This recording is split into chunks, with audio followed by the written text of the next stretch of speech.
अस्सलामुअलैकुम जी। गल करांगे 17 अगस्त 1988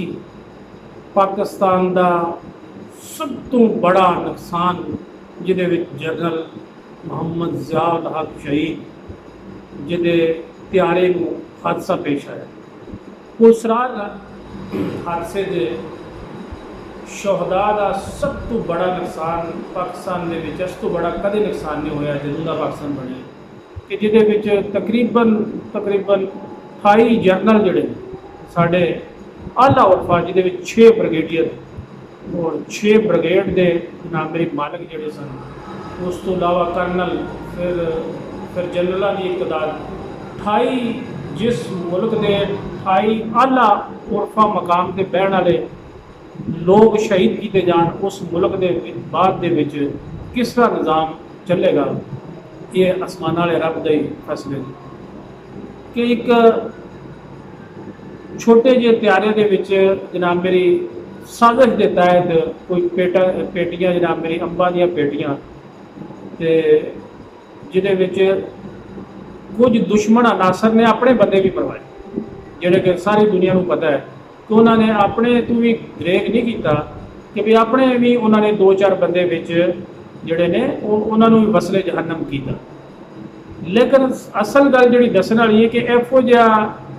जनरल इहो जिहा जुरतमंद इहो जिहा ताकत वाला अख चख पा के गल करने वाला बेबिया रोज़ाना नहीं जमदियां कि जिस बंदे ने जनाब मेरी इंडिया नूं नाकू चने चबाए सब तो ज़्यादा खौफ हुण अगला खौफ जिहड़ा सी इन्हां नूं इह पता सी कि जनरल साहब जिस वक्त इत्थों फारग होण दे अफगानिस्तान की जंग ते सब तो पहला रूस की जंग तो बाद इंडिया की वार सी, फिर इसराइल नूं जनाब मेरी सब तो ज़्यादा तकलीफ है सी कि अगर जनरल साहब उदों फारग हो गए तो फलस्तीन की वार है इन्हां ने जनाब मेरी बैतुल मुकद्दस नूं आज़ाद करवा लेना, जिहदे विच जनरल साहब का इन्नी हाज़र दिमागी कि अमरीका रूस इसराइल और इंडिया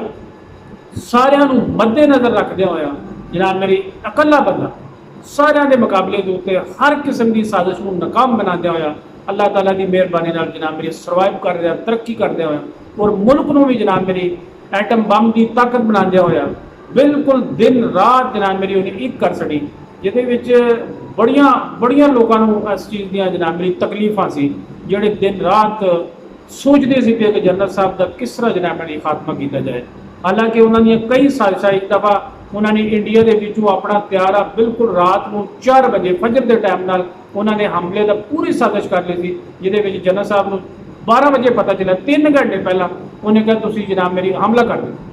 ठीक है, हमला इस तरह का करना है कि उन्होंने आमन देना, उन्होंने रोकना नहीं, उन्होंने आमन दो, उन्होंने भी त्यारा कराओ और इधरों जनाब मेरी तुसीं जनाब इसराइल से भी हमला कर दो और फिर इंडिया से भी हमला कर।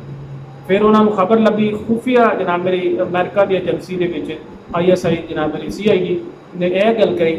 कि भाई पाकिस्तान के कुछ त्यारे हरकत च ने लिहाजा तुम हमला रोक दो और फिर वो बच गए।